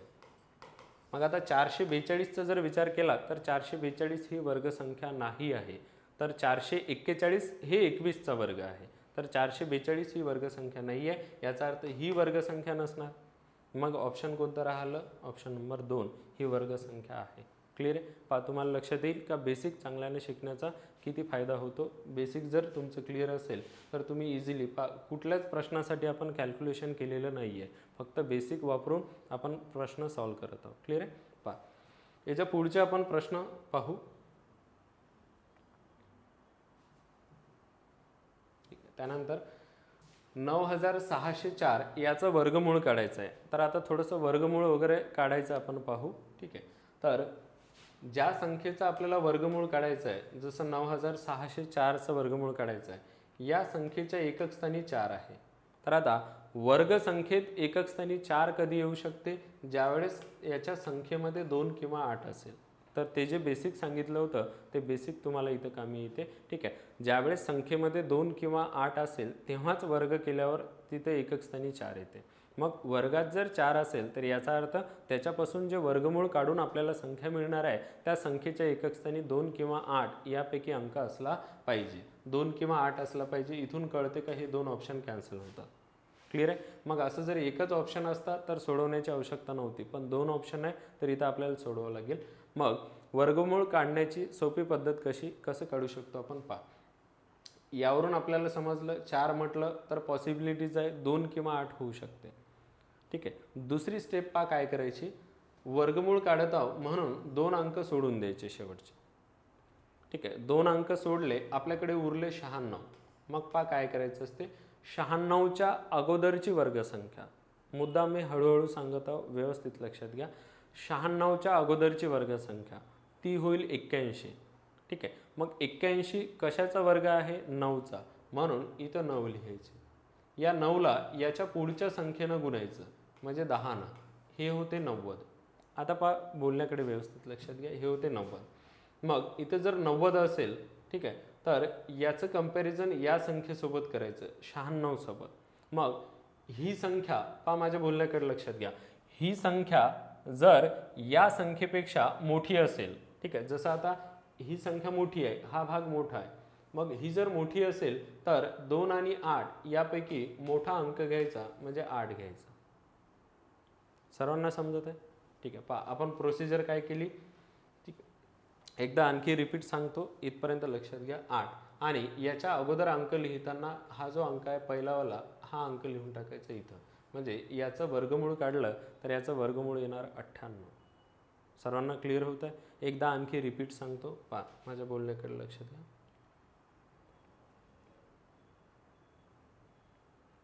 परत सांगतो एकदा रिपीट, पहा 9604 ही संख्या आहे. 4 म्हटलं तर 2 पॉसिबिलिटीज 2 किंवा 8 असू शकते. ठीक आहे, मग काय करणार आपण, शेवटचे 2 अंक सोडून देणार. वर्गमूळ काढताना 2 अंक सोडून द्यायचे. 2 अंक सोडले तर आपल्याकडे उरलं 96. 96च्या अगोदरची वर्गसंख्या होईल 81. 81 हा 9चा वर्ग आहे, म्हणून इथं सोडवताना काय करायचं, 9ला 10नं गुणायचं, 9ला त्याच्या पुढच्या अंकानं गुणायचं 10नं, इथं होईल 90. या 90चं इकडं कंपॅरिझन करायचं. मग इथली संख्या माझ्या बोटाकडे लक्षात घ्या, काही जणांचं इथं मिस्टेक होते. ही संख्या, ठीक आहे, ही संख्या जर मोठी असेल, ठीक आहे, ही मोठी असेल तर या दोघांपैकी मोठा अंक घ्यायचा. तर या दोघांपैकी मोठा अंक म्हटलं तर किती होईल, 8. मग आता एकक स्थानचा अंक आपला कन्फर्म झाला. ही जर लहान संख्या आली असती तर आपण 2 घेतला असता, हे लक्षात असू द्या. ही संख्या जर मोठी तर मोठा अंक, ही संख्या लहान तर लहान अंक. आणि याच्या अगोदर लिहिताना काय करणार आपण, इथला जो अंक आहे 9 तर तो लिहिणार. म्हणजे याचं वर्गमूळ काढला तर वर्गमूळ किती येईल, 98. मग याचा आन्सर किती येणार, 98. मग हे वर्गमूळ काढण्यासाठी तुम्हाला लक्षात येईल बेसिक माहिती आपल्याला गरजेची होती. कोणती, का संख्ये वर्गामध्ये एकक स्थानी 4 असेल तर याचं वर्गमूळ काढल्यावर एकक स्थानी 2 किंवा 8 यापैकी अंक असू शकतो, हे लक्षात येणं महत्त्वाचं होतं. ठीक आहे. दुसरा प्रश्न आपला 110.25 आहे, याचं वर्गमूळ काढायचं आहे. क्लिअर आहे. वर्गमूळ काढताना कसं काढणार, 25 आहे तर 25चं 5 होणार. क्लिअर आहे.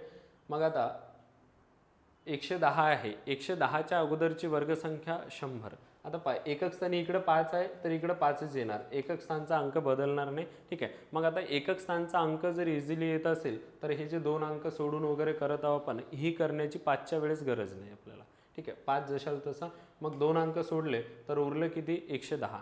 110च्या अगोदरची वर्गसंख्या 100.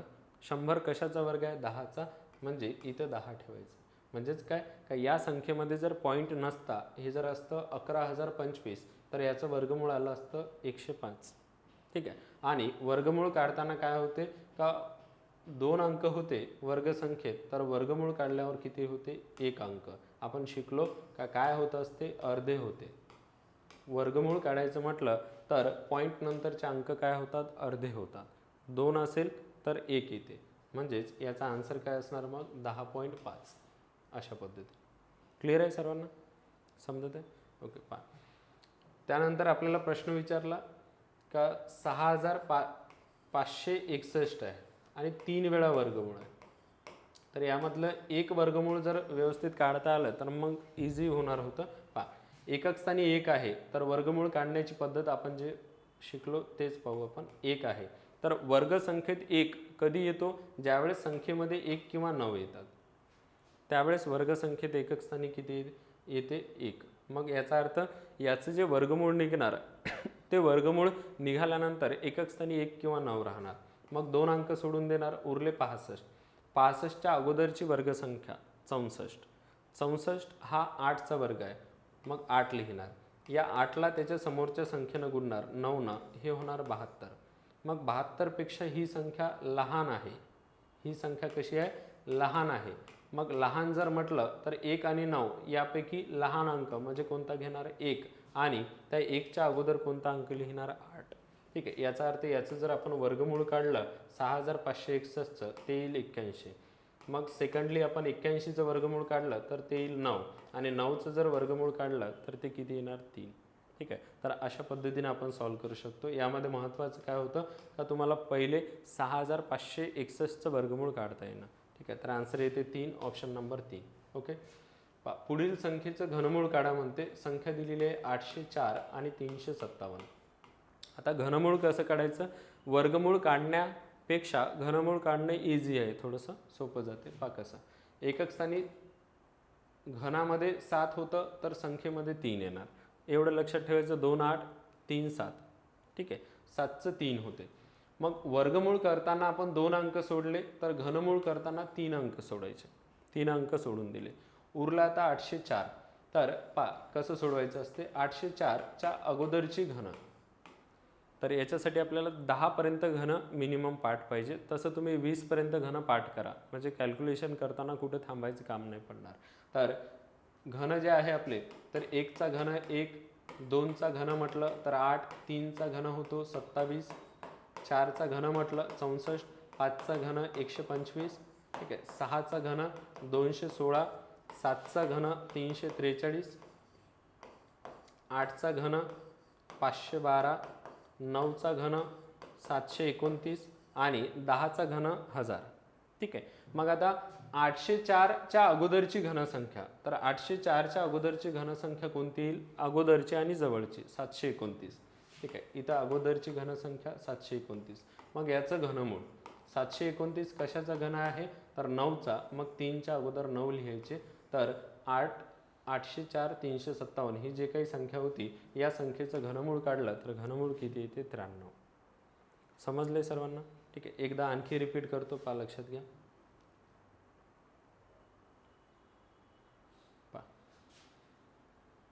संख्या होती आपली 804 357. याचं घनमूळ कसं? 7चं 3 होईल. 3 अंक सोडून देणार, उरला 804. तर 804च्या अगोदरची घन हे होईल 729. मग 729चं घनमूळ, 729 कशाचा घन आहे? 9चा. तर अगोदर 9, तर हे झालं याचं घनमूळ 93. क्लिअर आहे? दुसरा पहा 3375. एकक स्थानी 5 असेल तर 5च होईल. घनमूळ काढत आहोत, 3 अंक सोडून द्या. वर्गमूळ करताना 2 अंक सोडतो आपण, घनमूळच्या वेळेस 3 अंक. 3 अंक सोडले, उरलं 3. 3च्या अगोदरची घन ही होईल 1 आणि 1चं घनमूळ, 1चं घनमूळ म्हटलं तर 1. याचा अर्थ 3375 याचं घनमूळ काढलं तर हे होईल 15. Option number 1. ठीक आहे. तर अशा पद्धतीने वगैरे आपण हे प्रश्न सोडवू शकतो.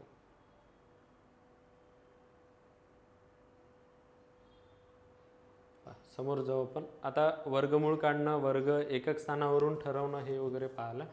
आता याचं कोणत्या संख्येचा घन म्हणते, याचा अर्थ काय का हे कशाचा घन करून बनलेलं आहे, म्हणजेच काय आपल्या भाषेत म्हटलं तर याचं सरळ सरळ घनमूळ काढायला लावत आहे. म्हणजे हे कशाचं घन आहे बा. ठीक आहे. पहा, तर पहिला मुद्दा काय, घन निगेटिव्ह येत आहे. पहा माझ्या बोलण्याकडे लक्षात घ्या. घन निगेटिव्ह येत आहे याचा अर्थ संख्याही निगेटिव्ह पाहिजे, तर पॉझिटिव्ह वाले ऑप्शन कॅन्सल झाले. ठीक आहे. काही काही प्रश्न असे असतात का 3 पॉझिटिव्ह जर दिले तर सोडवायचं कामच नाही. घन निगेटिव्ह तर संख्यासुद्धा निगेटिव्ह पाहिजे, आपण बेसिकमध्ये शिकलो. Positive option cancel. याला सोडवायचं कसं? मग 2 पैकी आता उरले 1.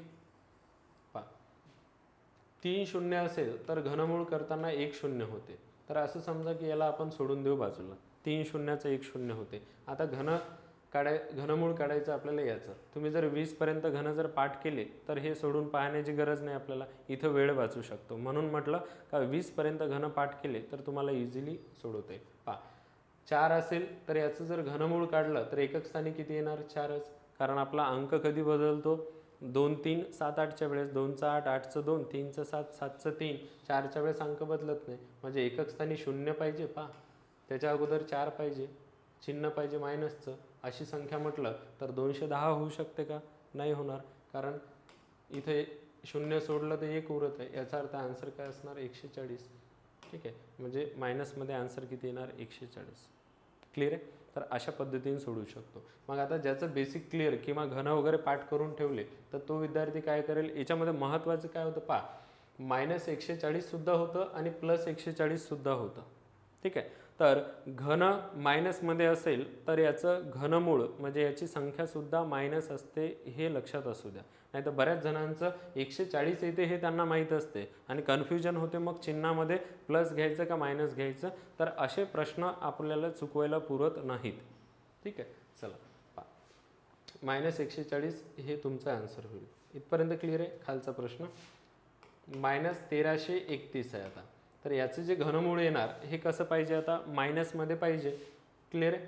तर हे क्लिअर झालं तर जे प्लसवाले आहे ते होणार नाही. हे जर क्लिअर झालं तर थोडंसं इझिली सॉल्व करू शकतो. मग 1331 हा कशाचा घन आहे? तर 11चा घन आहे. तुम्ही जर 20 पर्यंत घन पाठ केले तर एकदम इझिली सॉल्व करू शकता 11चा. आणि चिन्ह कशाचं पाहिजे? मायनसचं. घन मायनस असेल तर संख्यासुद्धा कशी पाहिजे? मायनसच पाहिजे. ऑप्शनमध्ये -11 आहे आणि +11 सुद्धा आहे, पण आपला आन्सर काय पाहिजे? -11. तर आन्सर येईल ऑप्शन नंबर 2. 13चा घन हा याच्यापेक्षा मोठा असतो. ठीक आहे. कारण 12चाच घन 1728 आहे. ठीक आहे. म्हणून 1331 जे आहे हा 11चा घन आहे आणि चिन्ह कशाचं येणार मायनसचं. क्लिअर आहे. हे झाले मायनसचे, जे तुम्हाला बॉक्समध्ये सांगितलं होतं का संख्या जशी तसा घन.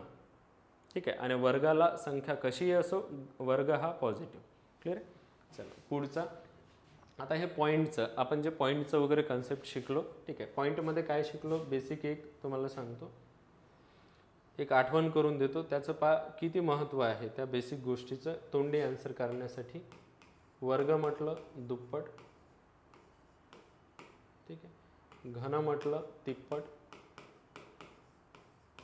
ठीक आहे. वर्गमूळ म्हटलं तर अर्धे, ठीक आहे. आणि घनमूळ म्हटलं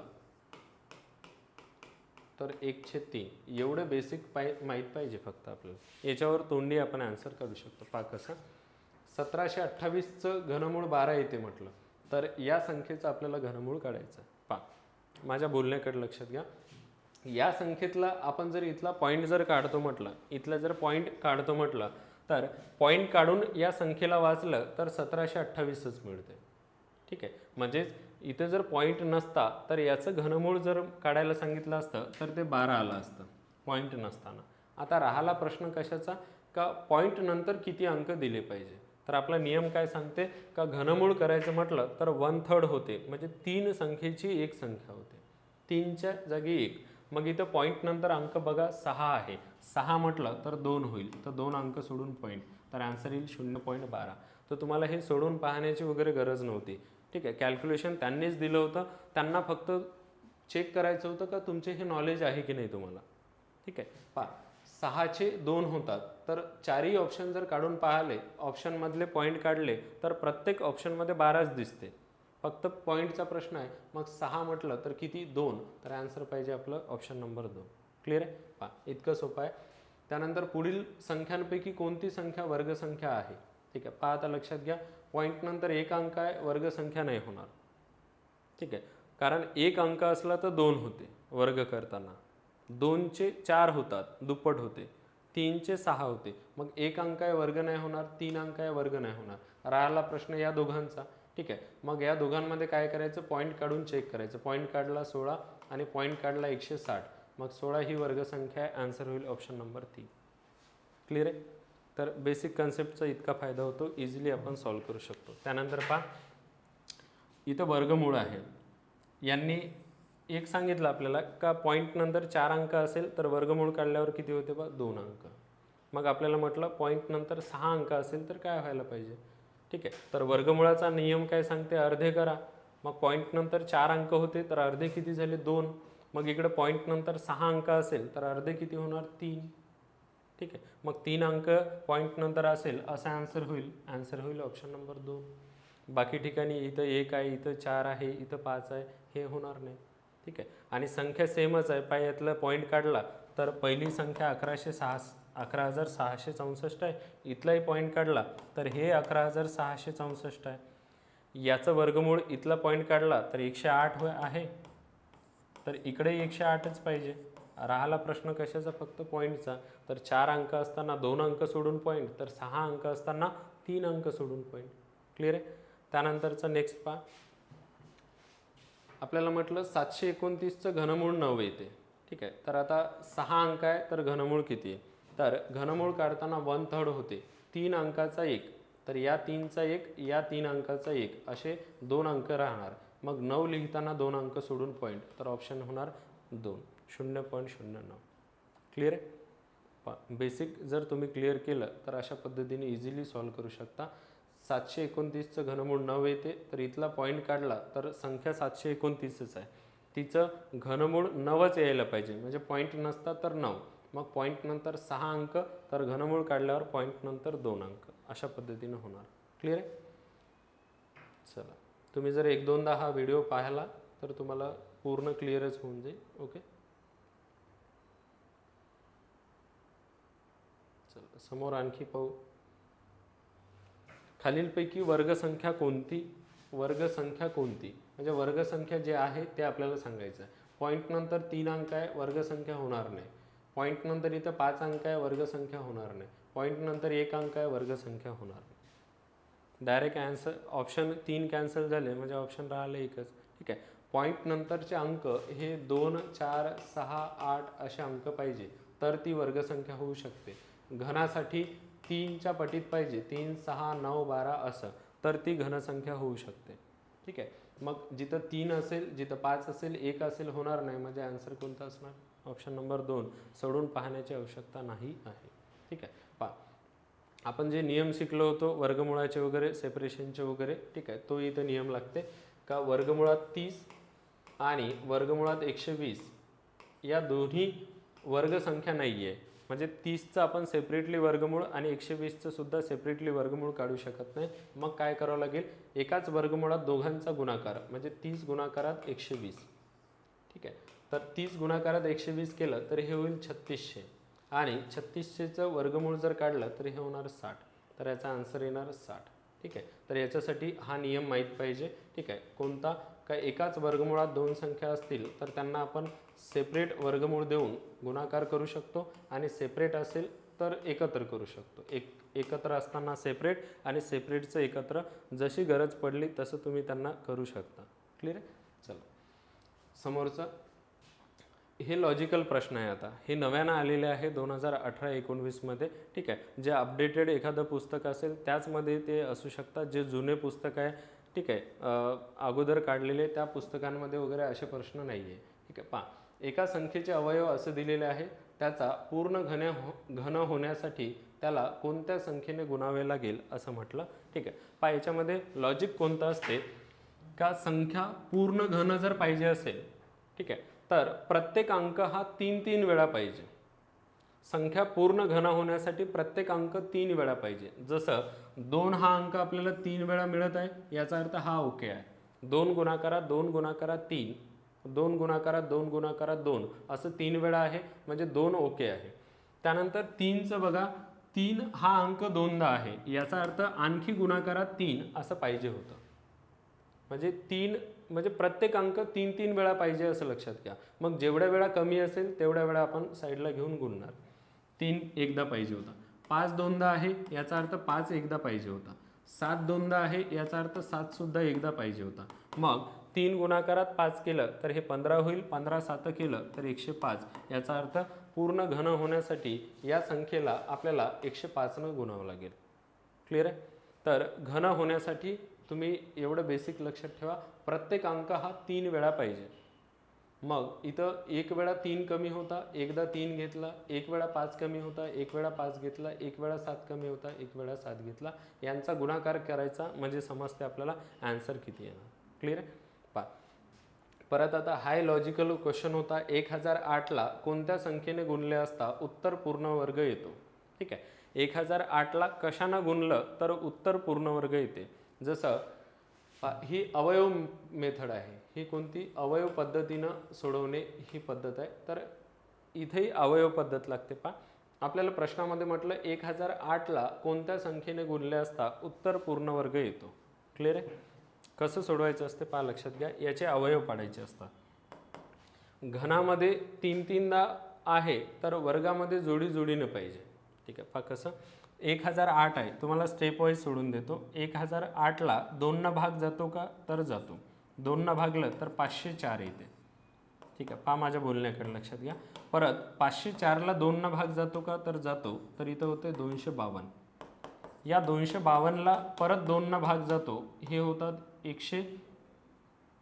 ठीक आहे. 252ला जर आपण 2 भाग दिला तर 126. ठीक आहे. परत 126ला जर आपण 2 भाग दिला, ठीक आहे, तर हे होते 63. ठीक आहे. परत 63ला जर आपण 2 भागतो म्हटलं 4 5. ठीक आहे. तर 2 भाग जात नाही तर इथं 3 भाग देणार. 3 जर भाग दिला तर इथं होईल 21. ठीक आहे. अशा पद्धतीने सोडवत जायचं. पहा, जिथपर्यंत 2 भाग जातो तिथपर्यंत 2 भाग द्या आणि जिथं 2 भाग जात नाही मग 3 जात असेल 3 द्या, असं समोर. आता 21 आहे.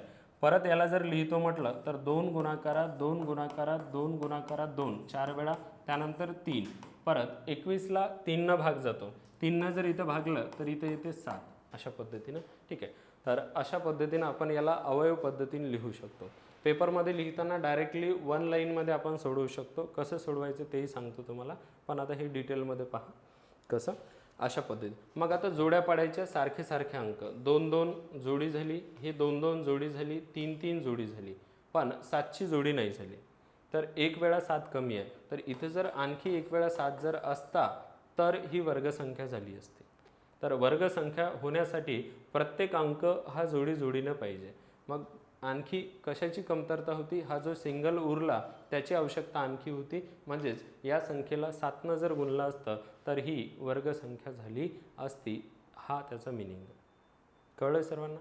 ठीक आहे, एकदा आणखी रिपीट करतो, पहा. ओके, पहा 1008 आहे. या 1008ला पहा कसं लिहू शकतो आपण.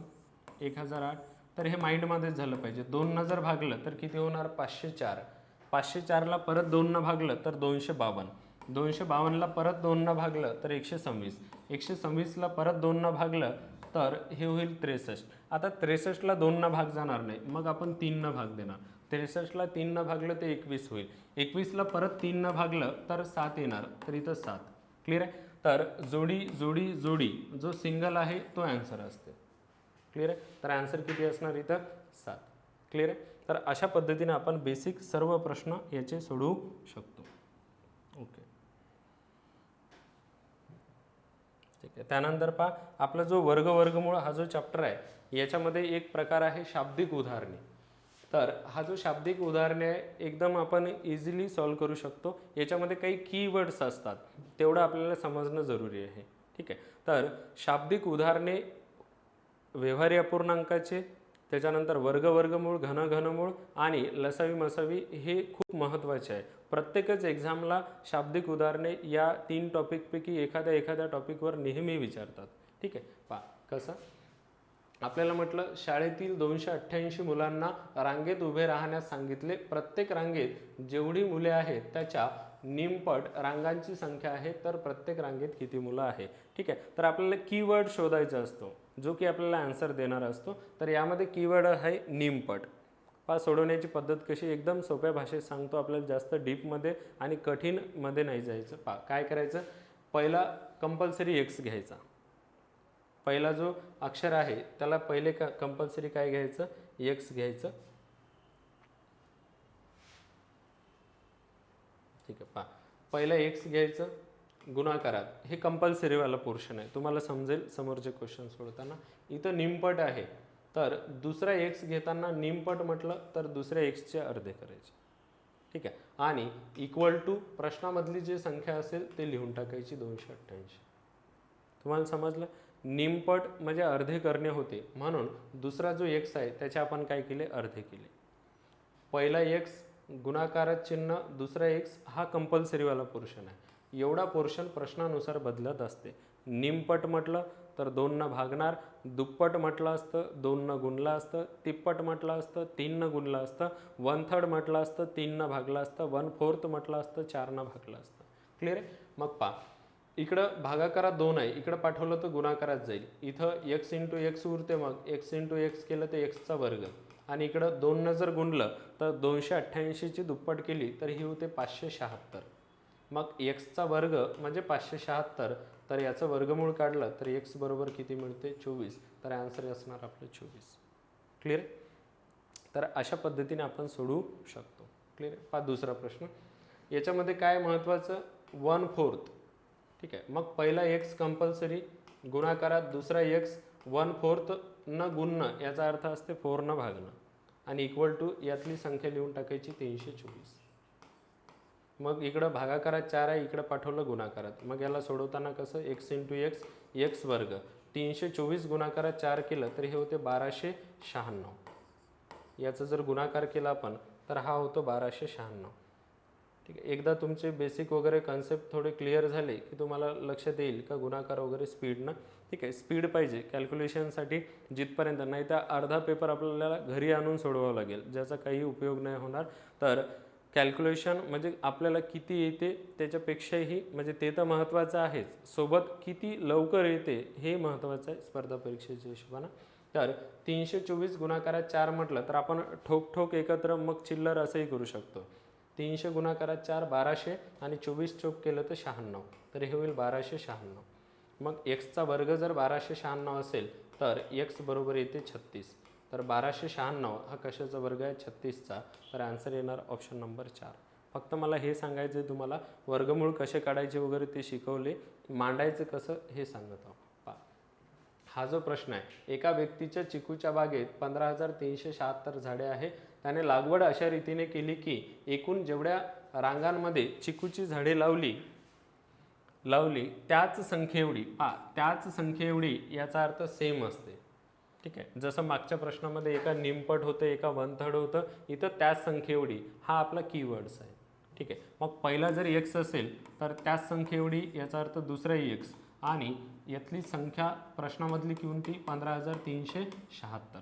मग एक्स इंटू एक्स केलं, एक्स वर्ग म्हणजे किती होईल? 15,376. मग वर्गमूळ काढण्याची आपण जे पद्धत शिकलो त्या पद्धतीने सोडू शकतो. पहा कसं, 6 म्हटलं तर एकक स्थानी किती येऊ शकते? 4 किंवा 6. वर्गामध्ये 6 असेल तर संख्येमध्ये किती येऊ शकते? 4 किंवा 6. ठीक आहे, वर्गमूळ काढताना 2 अंक सोडायचे. उरलं 153. तर 153च्या अगोदरची वर्गसंख्या 144. कशाचा वर्ग? 12. 12ला आपण 13 गुणणार, हे होणार 156. तर 156 पेक्षा 153 हे लहान आहे. मग लहान असेल तर दोघांपैकी लहान अंक म्हणजे किती घेणार आपण? 4. ठीक आहे, तर एकक स्थानी येणार 4 आणि त्याच्या अगोदर यामधलं 12 13 मधलं 12 येते, म्हणजेच एक्स बरोबर किती येईल? 124. ठीक आहे, वर्गमूळ काढण्याचे काही जर तुम्ही क्वेश्चन प्रॅक्टिस वगैरे केले तर तुम्ही सोडवू शकता. ठीक आहे, तर एक्स बरोबर हे होईल 124. क्लिअर आहे इथपर्यंत? त्याच संख्येएवढी, तितकीच, तेवढीच असे जर शब्द आले तर याचा अर्थ असतो शाब्दिक उदाहरणामध्ये दोन्ही गोष्टी सारख्या आहे. क्लिअर आहे? जसं इथं होतं त्याच संख्येएवढी, तितकीच, तेवढीच. ठीक आहे, याचा अर्थ असतो हे सेम असणार दोन्ही गोष्टी. इथं पहा, गौरवकडे जेवढ्या चादरी आहेत त्याच्या तिप्पट किंमत प्रत्येक चादरीची आहे. तर या प्रश्नामध्ये आपल्याला कीवर्ड महत्त्वाचा होता, तिप्पट. ठीक आहे, पहिला जर एक्स म्हटलं तर दुसरा होणार 3x. तिप्पट म्हटलं तर काय करणे? त्याला 3 ने गुणणे. ठीक आहे, त्याला 3 न गुणला आपण, ते झालं 3x. ठीक आहे, पहिला x तिप्पट म्हणजे दुसऱ्या एक्सला 3 न गुणणे. बरोबर किती झाले? 30,000. प्रश्नामधली संख्या 30,000 इथली ही. हे दोन आपल्याला महत्त्वाचे असते. मग याचा जर गुणाकार केला तर जसा अक्षरांचा अक्षरांसोबत गुणाकार होतो तसा आकड्यांचा 3ला गुणण्यासाठी काही नाही, 3 ठेवून द्या. एक्स इंटू एक्स केलं, एक्स वर्ग, आणि इकडं 30,000. समोर जर सोडवतो म्हटलं तर एक्सच्या वर्गच्या भागाकारात, इकडं गुणाकारात 3 आहे तर या साईडला पाठवलं तर भागाकारात जाते. तर 30,000ला 3 जर भागलं तर ते होते 10,000. ठीक आहे, मग समोर होते एक्सचा वर्ग बरोबर 10,000. ठीक आहे, आणि एक्स काढायचं म्हटलं तर याचं वर्गमूळ 4 शून्य असेल तर अर्धे होतं. वर्ग करताना शून्यांची दुप्पट होते तर वर्गमूळ करताना निमपट अर्धे होईल. आणि शून्य सोडून जे संख्या उरली 1 तर वर्गमूळ काढताना त्याचं वर्गमूळ, तर 1चं वर्गमूळ येईल 1. म्हणजेच एक्सची किंमत तुम्हाला मिळेल 100, जे की ऑप्शन आहे 2. क्लिअर आहे? तर इतक्या इझिली तुम्ही हे क्वेश्चन वगैरे सॉल्व्ह करू शकता. ठीक आहे, चला हे होते शाब्दिक उदाहरणं. ठीक आहे, आणि मी जे चॅप्टरमध्ये असे 8-10 प्रश्न टाकलेले आहे, इथे 4 तुम्हाला एक थोडंसं माहिती मिळव का किती सोपं आहे आणि किती शॉर्टकटमध्ये आपण सोडवू शकतो हे सांगण्यासाठी हा माझा प्रयत्न होता. ठीक आहे, चला पुढचा प्रकार पाहू आपण.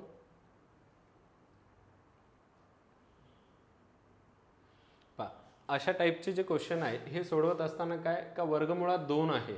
ठीक आहे, तर यातला जो आकडा आहे तो आकडा होतो आपला पाया. क्लिअर आहे? याच्यासाठी आपल्याला 2चे घात पाठ असणं आवश्यक आहे. पहा, 2चा पहिला घात म्हणजे 2, 2चा वर्ग 4, 2चा तिसरा घात 8, 2चा चौथा घात 16, 2चा पाचवा घात 32, 2चा सहावा घात 64. ठीक आहे, इकडे दुप्पट होत आहे तुम्हाला लक्षात येईल. 2चा सातवा घात 128, 2चा 8वा घात केला 256 वगैरे, 2चा 9वा घात 512 असं वगैरे समजा होईल ते. ठीक आहे, तर आपल्याला इथपर्यंत सफिशियंट आहे. कसं सोडवायचं असते, हे जे प्रश्नामधली जे संख्या असते ती लिहायची पाया, त्याचं काम संपलं. त्यानंतर काय करायचं का वर्गमुळाचं चिन्ह किती वेळा आहे, तर इथं वर्गमुळाचं चिन्ह 1 2 3 4 5 5 वेळा आहे. म्हणून काय करणार आपण 2चा 5वा घात, जसं इथं आहे 32. ठीक आहे, तर 32ला लिहिताना काय लिहायचं, खाली लिहायचं इथं, आणि वर लिहिताना 1 न कमी, तर 32 पेक्षा 1 न कमी म्हणजे किती होणार 31. तर असं आपण एकदम शॉर्टकट पद्धतीने हे सॉल्व करू शकतो. याची लॉंगकट मेथड खूप मोठी आहे. तर पेपरच्या हिशोबानं ठीक आहे, तर आपल्याला पेपरमध्ये जे क्वेश्चन असतात तर ते बरोबर मॅनेज झाले पाहिजे, म्हणून जेवढे शॉर्टकट पद्धतीनं आपण प्रश्न सोडवू शकतो आवर्जून तेवढे शॉर्टकट पद्धतीनं सॉल्व करायचे. ठीक आहे, समजलं हे तुम्हाला? एकदा परत सांगतो पहा, इथली जे संख्या असते, जसं इथं 2 आहे तर ती लिहायची ब्रॅकेटमध्ये, तो पाया होतो आपला, ती खाली लिहायची. मग वर्गमुळाचं चिन्ह 5 वेळा आहे म्हणून 2चा 5वा घात 32. ठीक आहे, हा 32 घात लिहिताना छेदामध्ये लिहायचा 32 इथं, आणि वर 1 न कमी असते 31. तुम्हाला कन्फ्यूज करण्यासाठी 2चा घात 31/32ही दिलं आणि 2चा घात 32/31 दिलं. तर काळजीपूर्वक लक्ष द्यायचं का वरची संख्या लहान असते, खालची संख्या 1 न मोठी असते. ठीक आहे, याच्यात काही कन्फ्युजन नाही झालं पाहिजे. दुसरा सेम क्वेश्चन कसं सोडणं, यातली आतमधली संख्या आहे 7, तर 7 लिहायची. मग आता वर्गमूळ किती वेळा आहे, 6 वेळा, तर 2चा 6वा घात किती होते 64. तर खाली लिहिताना 64, वर 1 न कमी किती होणार 63. तर यांचा आन्सर येणार 7चा घात 63/64. क्लिअर आहे? तर अशा पद्धतीने आपण सॉल्व करू शकतो. क्लिअर आहे? पहा, तर आता ही जे संख्या होत्या इथं कोणतंच चिन्ह नाही, म्हणजे यांच्यामध्ये गुणाकाराचं होतं, गुणाकार असताना ही पद्धत. मग आता इथं बेरजेचं चिन्ह आहे, पहा तुम्हाला लक्षात येईल.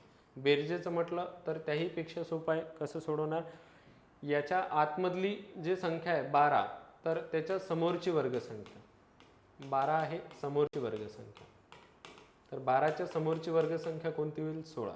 तर 16 लिहिलं, 16 आणि 12 या दोघांमधला फरक काढायचा, तर 4 येतो, तर याचा अर्थ आन्सर येणार 4. क्लिअर आहे? 12 आहे, समोरची वर्गसंख्या त्याच्या 16, मग 12 आणि 16 दोघांमधला फरक 4चा, तर आन्सर येणार याचं 4. क्लिअर आहे?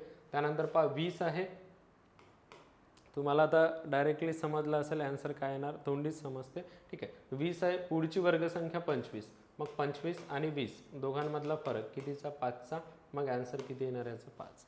क्लिअर आहे? तर अशा पद्धतीनं जर एकदा कन्सेप्ट क्लिअर झाले, ठीक आहे, बेसिक चांगला असेल तर आपण आन्सर काढू शकतो. ठीक आहे, मागील 6 वर्षापासूनचा माझा अनुभव आहे, मी स्पर्धा परीक्षेचं गणित आणि बुद्धिमत्ता शिकवत आहो. ठीक आहे, तर हे जे मला अनुभव आले, ठीक आहे, लॉंगकटमधून शॉर्टकट वगैरे कशा काढू शकतो वगैरे, तर त्या अनुभवानुसार मी तुम्हाला टीचिंग करत आहो किंवा सांगत आहो. क्लिअर आहे? चला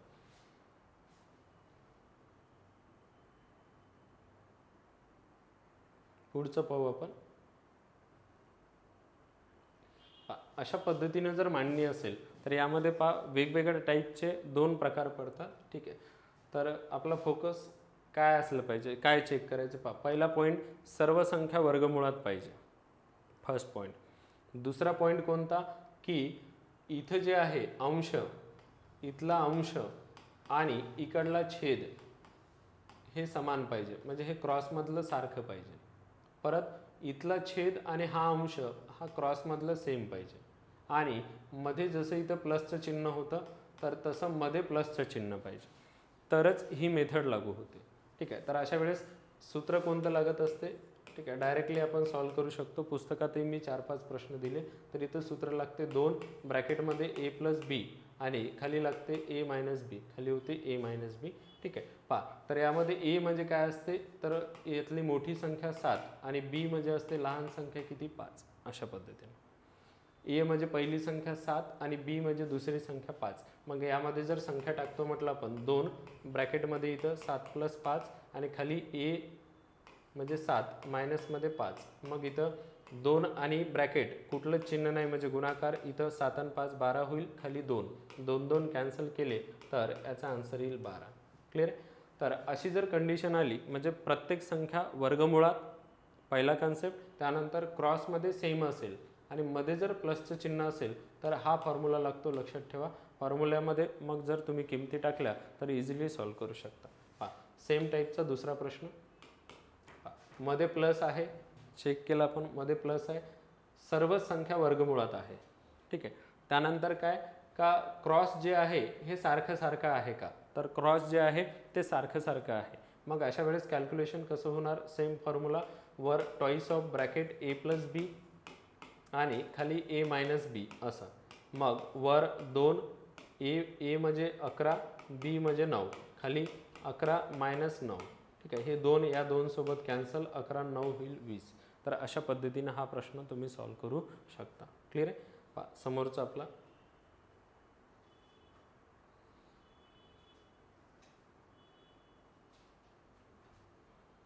समोरचा प्रकार. मागचे जे काही प्रश्न पाहिले आपण 2 मागच्या प्रकारातले सेम टाईपचे हे प्रश्न आहे, फक्त थोडंसं चेंजेस आहे. इथं प्लस जे होतं मागच्या प्रकारात त्याच्याऐवजी मायनस आहे, एवढा बदल झाला. तर याच्यामुळं सूत्रात काय चेंजेस होते पहा. सूत्र असं होते 4 ऑफ अंडररूट ए इंटू बी आणि खाली ए मायनस बी. हे सूत्र पाठ करायचं, पुस्तकामध्ये सुद्धा दिलेलं आहे मी. ठीक आहे. आणि अशा पद्धतीनं तुम्ही सॉल्व करू शकता. तर ए म्हणजे किती 7 आणि बी म्हणजे किती 5. याला आपण लॉंगकटही सॉल्व करू शकतो, पण पेपरच्या हिशोबानं शॉर्टकट आन्सर निघते, तर मग लॉंगकटच्या भानगडीत नाही पडायचं. ओके. तर इथं 4 अंडररूटमध्ये ए म्हणजे 7 गुणाकारात 5 असं होईल आणि खाली लिहिताना ए मायनस बी म्हणजे 7 मायनस 5 असं होईल. ठीक आहे. मग समोर जर याला सोडवतो म्हटलं तर वर 4 अंडररूटमध्ये 35 होईल 7 5, खाली 7 मायनस 5 2 होईल. हे 2 आणि हे 4 भाग दिला, 2चा भाग जाईल, शिल्लक राहील 2 आणि अंडररूटमध्ये 35 अशा पद्धतीने. ठीक आहे. तर 2 अंडररूट 35 ऑप्शन आहे आपलं फर्स्ट. क्लिअर आहे. तर अशा पद्धतीने सॉल्व करू शकतो. ठीक आहे. मी फास्ट काय घेतो, कारण काय याच्यामध्ये सूत्र एक पाठ करायचं आहे, सूत्रामध्ये जर किमती टाकल्या तर आपण इझिली सोडवू शकतो, मग त्याच्यामध्ये बाकी काही लॉजिक नाही आहे. ठीक आहे. इथं मायनसचं चिन्ह आहे, परत सेम टाईपचा प्रश्न आहे. तर फॉर्म्युला कोणता, 4 अंडररूटमध्ये ए इंटू बी आणि खाली असणार ए मायनस बी अशा पद्धतीनं. मग वर 4 आणि अंडररूटमध्ये 19 गुणाकारात 15, खाली असणार 19 मायनस 15. ठीक आहे. तर वर 4 आणि या दोघांचा गुणाकार केला 19 आणि 15 हा होतो 285, खाली 4 4 4 कॅन्सल, तर शिल्लक राहते अंडररूटमध्ये 285, जे की आपला ऑप्शन नंबर आहे 2. क्लिअर आहे. तर अशा पद्धतीनं एवढं जर आपण समजून घेतलं तर वर्गमूळचे सर्व क्वेश्चन सोडू शकता. ठीक आहे. याच्याशी रिलेटेड मी काही सरावामध्ये वगैरे टाकलेले आहे, तर व्यवस्थित चांगला अभ्यास करा. ठीक आहे. तर आजच्या लेक्चरमध्ये आपण इथंच थांबूया. धन्यवाद.